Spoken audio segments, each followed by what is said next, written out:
Hello, good evening. Welcome to my blog family. तो अभी शाम के 7 बज रहे हैं और चलिए मैं अपने किचन में आज क्या बनाने जा रही हूँ। तो आज मैं आप लोगों के साथ शेयर करने वाली हूँ। शेयर क्या करने वाली हूँ मैं आप लोग के, आज मैं अपने किचन में बनाने जा रही हूँ दाल वाला पराठा, यानी कि दाल भर के रोटी। तो मैं दाल वाला पराठा बनाऊंगी। तो मैं कैसे सिंपल तरीके से बनाती हूँ दाल का पराठा, तो चलिए आप लोगों को मैं दिखाती हूँ। तो आप लोग यहाँ पे देख सकते हो कि मैं आ चुकी हूँ यहाँ पे किचन में, और आज मैं किचन में बनाने जा रही हूँ दाल वाले पराठे। तो आइए मैं आप लोग को दिखाती हूँ। मैंने यहाँ पे दाल को बॉयल कर लिया है। तो ये हमारे खेत का केराव का दाल है। तो आप लोग चना दाल का अगर बना रहे हो तो 4 सीटी तक लगा लेना। मैंने यहाँ पे सिर्फ 3 सीटी लगाई है। तो ये दाल थोड़ा छोटा सा होता है, और जो लोग नहीं जानते हैं कि केराव का दाल किसे बोलते हैं, तो जो छोटी वाली मटर होती है ना, उसको ही केराव का दाल बोलते हैं। उसकी पराठे बहुत ही मीठी सी टेस्टी सी होती है। तो ऐसे तो अगर नहीं रहता है तो मैं चना दाल का ही बनाती हूँ, और अभी गांव से आया हुआ है तो मैं केराव के दाल के ही पराठे बनाने जा रही हूँ। तो मैं पराठों में बहुत ही सिंपल सा, मैं कोई भी मसाले यूज नहीं करती हूँ ज्यादा, ऐसे सूखे हुए मसाले। मैंने जो ये हरे काट के रखे हुए हैं, हरी मिर्च, प्याज, लहसुन, और थोड़ा सा मैंने इसमें डालूंगी मिर्च मसाला। उसके अलावा मैं इसमें और कोई मसाले नहीं डालूंगी। तो मैंने यहाँ पे कढ़ाई को गर्म होने के लिए रख दिया है।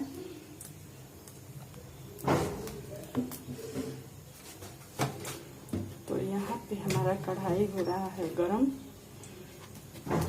तो मैं इसमें तेल डालूंगी।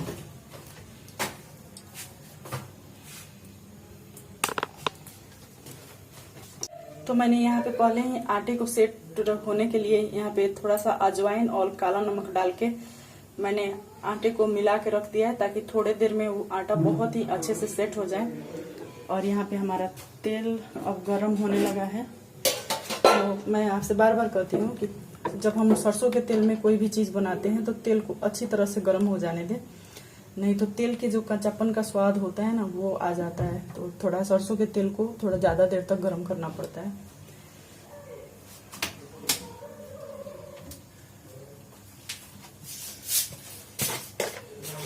तो मैं तड़के में अब जीरा रखूंगी। हमारा तेल गर्म हो चुका है।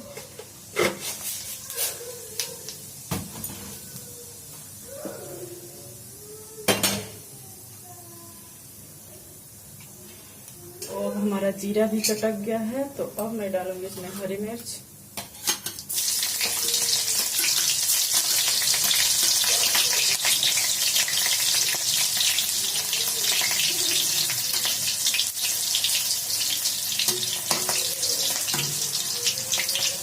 साथ में हम लोग प्याज डालेंगे।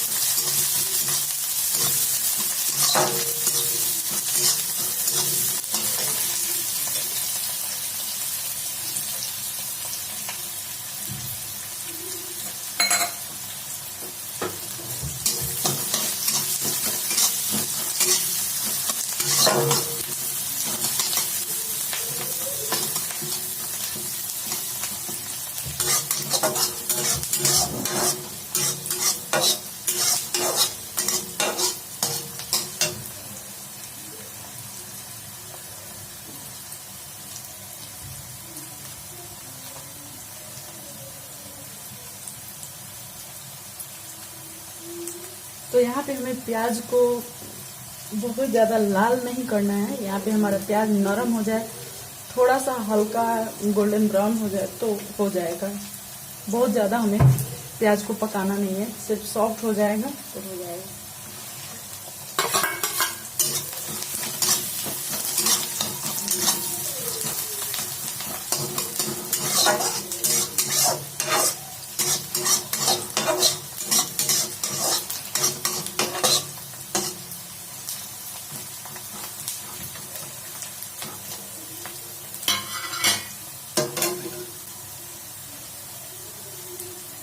तो अगर आपको ज़्यादा तीखा पसंद है तो आप इसमें बहुत ज़्यादा मिर्च डालना, लेकिन हम लोग ज़्यादा तीखा नहीं खाते हैं। तो एकदम थोड़ा सा, पूरी पराठे थोड़ा तेज ही अच्छे लगते हैं, तो मैं थोड़ा सा उसमें लाल मिर्च डाल लूंगी।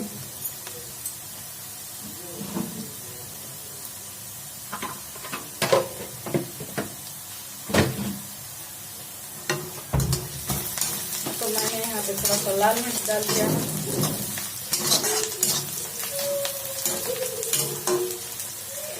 तो यहाँ पे आप लोग देख रहे हैं हमारा मिर्च वही नरम हो गया है। और थोड़ा सा यहाँ पे मैंने जो सूखी हुई मिर्च डाला है, कुटी हुई मिर्च, वो भी थोड़ा तेल में फ्राई हो गया है। और हमारा प्याज भी एकदम नरम हो चुका है, थोड़ा सा उसका कलर भी चेंज हो गया है। तो अब हम इसमें दाल को मिक्स करके और फ्राई कर लेंगे।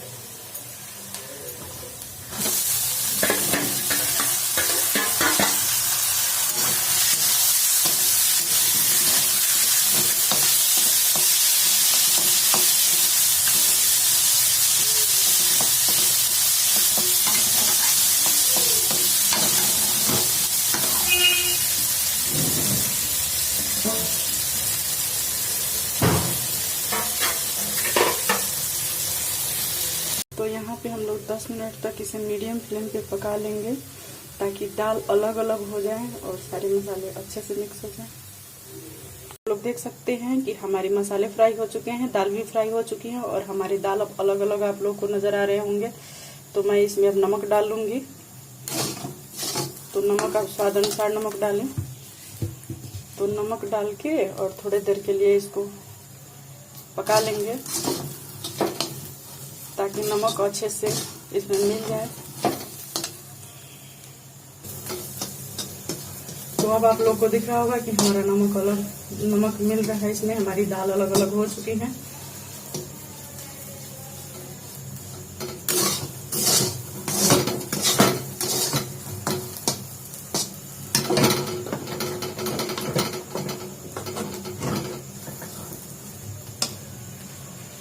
तो यहाँ पे हम लोग गैस का फ्लेम ऑफ कर देंगे और अपनी दाल को ठंडा होने के लिए छोड़ देंगे ताकि ठंडा होने के बाद हमें इसे पीस लेनी है। तो हम गैस का फ्लेम ऑफ कर देते हैं और थोड़ी देर के लिए हम लोग दाल को ठंडा होने के लिए छोड़ देते हैं। तो यहाँ पे दाल हमारा ठंडा हो चुका है और मैं यहाँ पे अब दाल को पीस लूंगी।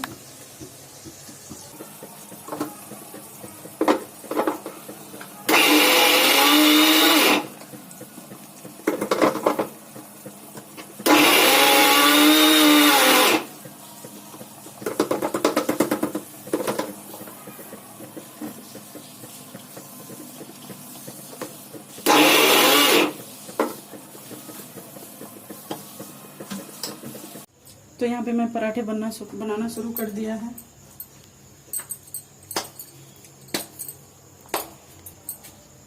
तो आप लोग जब भी पराठे का आटा बनाना तो थोड़ा सा कड़ा, मतलब बहुत ज़्यादा नरम नहीं, ताकि आपको पराठे बेलने में कोई दिक्कत ना हो, इसलिए। और गैस का फ्लेम मीडियम रखना ताकि पराठे जले नहीं।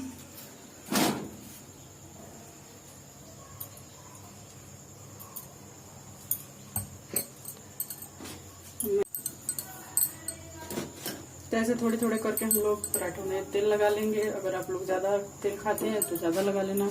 मैं यहाँ पे घी लगा रही हूँ, तो थोड़ा थोड़ा करके मैंने घी लगा लिया। और गैस का फ्लेम मीडियम रखना।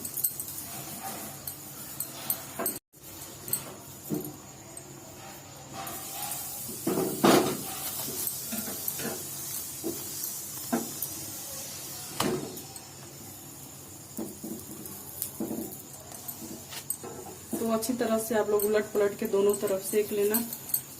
और पराठे थोड़े करारे ही अच्छे लगते हैं, तो मैं तो थोड़ा ज़्यादा देर तक सेक लेती हूँ ताकि अच्छे से दोनों साइड अच्छे से सिक जाए।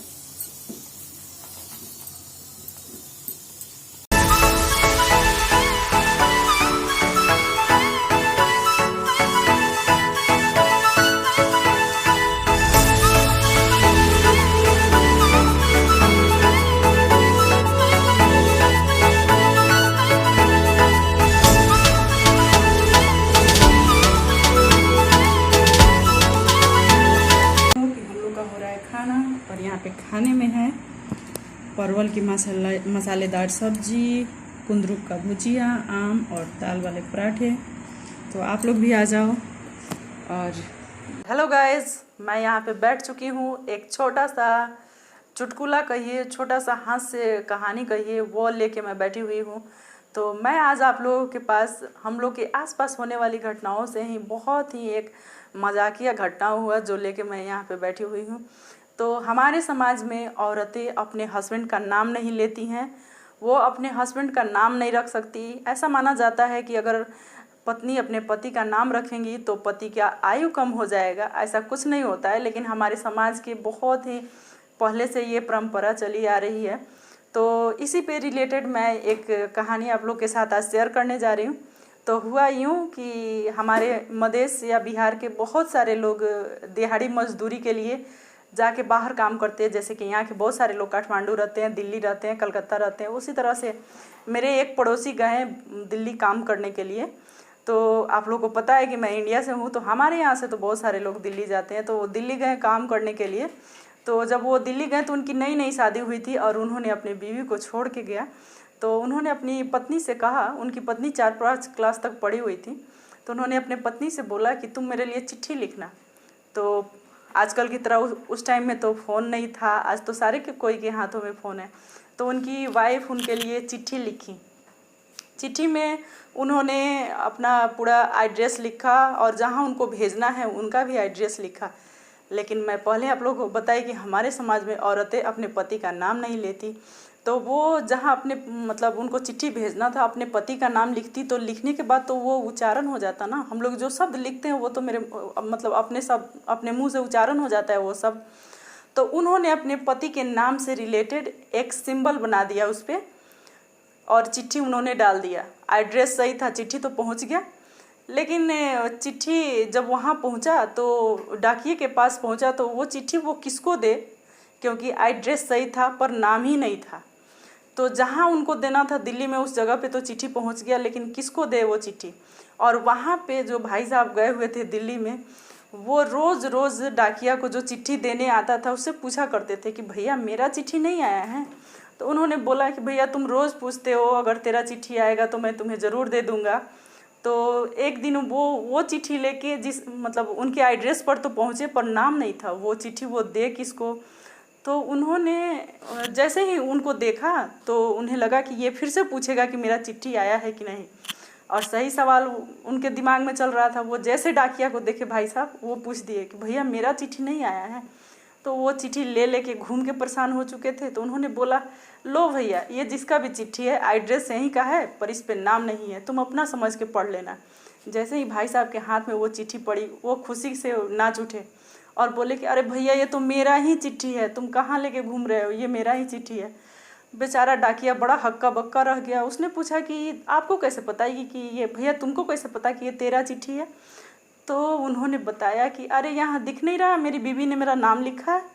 उसने पूछा अरे मेरे को तो दिख नहीं रहा है, तेरे को कैसे दिख रहा है कि तेरी बीवी ने नाम लिखा है। तो बोला कि हमारे बिहार की औरतें अपने हस्बैंड का नाम नहीं लिया करती। तो देखो यहाँ पे मेरी बीवी ने जो एक छोटा सा छेद बना के और उसमें लाल स्याही गिरा दिया था। अरे भैया ये सिंबल मेरे ही नाम का है, क्योंकि मेरा नाम छेदी लाल है। तो बेचारा डाकिया देख के हंसता रह गया कि मतलब बिहार की औरतें का दिमाग कितना चलता है कि उन्होंने अपने पति का नाम तो नहीं लिखा पर नाम का सिंबल इतना मस्त बना दिया था। तो कैसा लगा आप लोगों का मेरा ये कहानी। तो अगर अच्छा लगा हो तो आप लोग हमारे वीडियो को लाइक कर देना, कमेंट कर देना, और अगर सब्सक्राइब नहीं किए हो तो प्लीज़ सब्सक्राइब कर देना। तो thank you so much for watching.